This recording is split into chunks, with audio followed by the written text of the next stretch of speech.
Sino nakaka-relate ng ganitong ulam for today? This is my ulam for today kasi walang budget. So wala pang pangbiling mga karni-karni. Ito muna. Mga margarine lang muna ang ulam. Ayan, mikos-mikos lang muna natin. Ito, mix-mix konti. Ayan. Diyos ko, ang sarap yan ito na namimiss ko ito nung kabataan namin. Nasa bundok kami nakatira. Alam mo na nga, nasa probinsya pa tayo nakatira. Yan lang, either kape, sabawan, ang kanin. Tapos yan, margarine.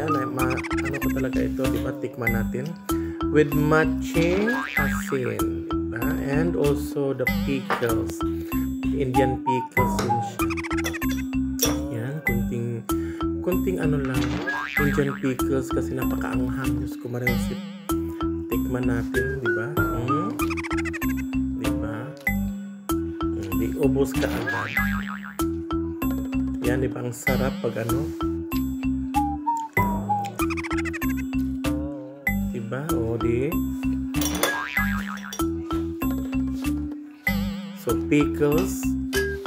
Ang ingredients ito, rice, pickles, with margarine. So, tapos na ang paniod. Tapos na ang tanghalian. O, diba?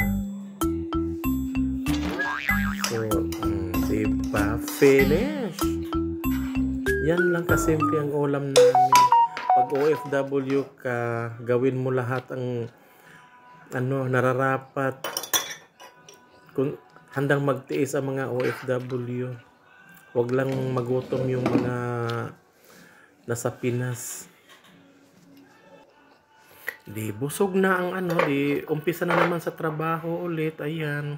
This is my ulam for today.